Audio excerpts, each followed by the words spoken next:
तेजस्वी को लेकर सियासत बिहार में तेज हो गई है और बिहार में विपक्ष एक तरीके से हमलावर है। कहना है कि तेजस्वी यादव को इस्तीफा दे देना चाहिए। हमारे साथ राजद के अल्पसंख्यक प्रकोष्ठ के प्रदेश अध्यक्ष हैं अनवर आलम, उनसे बात करेंगे कि इस पर क्या कहना है। कि देखिए, विपक्ष तो कह रहा है कि आपको इस्तीफा दे देना चाहिए आपको तेजस्वी यादव को। देखिए, विपक्ष तो लगातार जब से तेजस्वी यादव जो है डिप्टी सीएम बने और इसके कबल भी देखे होंगे उनकी मांग करते रहे, लेकिन आपको ये जानना चाहिए जिस चीज़ के लिए वो इस्तीफा मांग रहे हैं वो पूरी तरह निराधार, बेबुनियाद और पूरी तरह एक तरह से कहा जाए कि एक साजिश के तहत इन चीज़ों को घसीटने का काम किया गया है।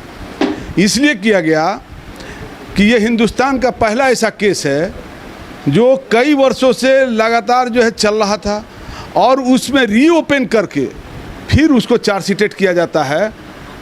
इसलिए ये पहला इतिहास में इस तरह का केस इंस्टीट्यूशन में दर्ज हुआ है। तो इस मामले में इसको हम पूरी तरह मजम्मत करते हैं, कंडेम करते हैं कि जो 23 तारीख की बैठक हुई और पूरे हिंदुस्तान के तमाम जो है 18 पार्टी के अपोजिशन के लीडर जो है यहाँ इकट्ठा हुए, उसमें भाई तेजस्वी की अहम भूमिका थी। अगली पंक्ति में तमाम जगहों पर, चाहे आप जो है कश्मीर से कन्याकुमारी तक जिस जगह भी गए हों, चाहे स्टालिन के पास गए हों, फारूक अब्दुल्ला के पास गए हों, मुफ्ती मोहम्मद सईद के पास गए हों या और भी दीगर तमाम जो नेता जो यहाँ आए थे, उसमें तेजस्वी यादव और आदरणीय लालू यादव की अहम भूमिका रही उनको यहाँ तक बुलाने का।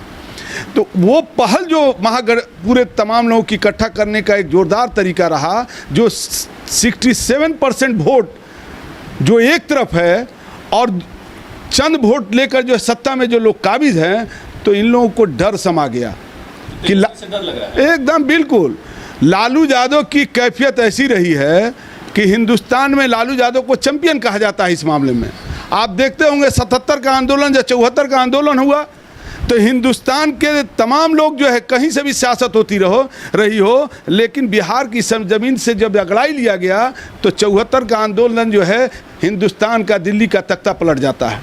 उसी तरह से जब भी यहाँ जो है कोई मामला बनता है, उस मामले में यहाँ से ही अंगड़ाई ली थी। उसकी पहल आदरणीय लालू यादव और तेजस्वी यादव ने नीतीश कुमार के साथ मिलकर एक बहुत मजबूत सशक्त गठबंधन जो है बनाकर, महागठबंधन जब से बनाया तो ये लोग खौफजदा हैं, डरे हुए हैं। और पूरे हिंदुस्तान में देखते होंगे ईडी और सीबीआई जो उनका तोता है, उसको लगाकर ये लोग तमाम जगह सत्ता पलट करने का काम, वही महाराष्ट्र में देख रहे होंगे। इनके यहाँ वही महाराष्ट्र में जो शरद पवार के भतीजे जब वहाँ जाते हैं तो यहाँ थे तो केस में लिप्त थे, कई केसे में उनको जो है चार्जशीटेड हो रहा था और वहाँ गए तो ये हो गए मोदी वॉशिंग मशीन जैसे धुला गए, पाउडर जो बनता है।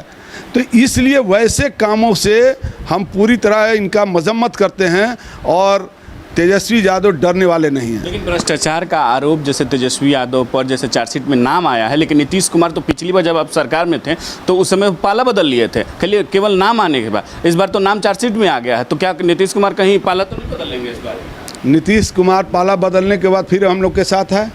उन्होंने हकीकत ज़मीन को समझने का काम किया और वो बाखूबी समझ रहे हैं कि ये केस जो है पूरी तरह मनगढ़ंत है, बनावटी है, साजिश है। और ये रीओपन करके जो हम लोग गठबंधन पहले तो सरकार बनाए, उनको एक झटका लगा। आज भाजपा के साथ जब रहते हैं तो नीतीश कुमार सही हो जाते हैं, आज जब यहाँ जो है गठबंधन के साथ आते हैं तो गलत हो जाते हैं। तो इस चीज़ों की बुनियाद को ये लोग लेकर चल रहा है। लेकिन हम ये जानते हैं कि तेजस्वी यादव वैसी शख्सियत है, आदरणीय लालू यादव के जो है सरपरस्ती है, उनका जो है ब्लड जो है, खून जो है हर जो उनके रगों में दौड़ रहा है। और वो सेकुलरिज्म के मामले में यहाँ दो धारा की लड़ाई चल रही है हिंदुस्तान में। एक धारा है जो बंच ऑफ थॉट के मानने वाले लोग हैं, दूसरी धारा है जो सामाजिक न्याय का बागीचा जो लालू यादव ने बसाया था, जो हिंदुस्तान के आइन को बचाने का जो है उन्होंने संकल्प लिया था, जो किसानों मजदूरों के जो है की आवाज़ बुलंद करने का संकल्प लिया था, जो है माइनॉरिटीज के सवालों को जो कहीं दमन होता है उसके सवालों को लेकर संकल्प लिया था, वो धारा चल रही है। दूसरी धारा है वो बंच ऑफ थॉट के मानने वाले लोग हैं, जहाँ फूट डालो और राज करो वाली शासन चलती है। अभी आप देख रहे होंगे उनका सारा जो हथकंडा था वो 370 लाए, राम मंदिर का मामला लाए। सारे पूरे हिंदुस्तान की आवाम जो है इस चीज़ों को समझ गई है कि ये मुद्दा लाकर करना चाहते तो ये पूरी तरह फेल हो गए। आरएसएस कैंप में इस तरह की बातें चलने लगी कि अब इस पर जो है अगला जो है 2024 का जो चुनाव है 67% लोग जो एक जगह हो गए हैं, तो कहीं हो सकता है कि हमारी सरकार जो है डलमाडोल होगी। पूरी तरह खौफजदा थे और उस खौफजदा के तहत भाई तेजस्वी हर मंच पर कह रहे थे कि हमें हो सकता है कि कहीं ना कहीं घसीटने का काम होगा।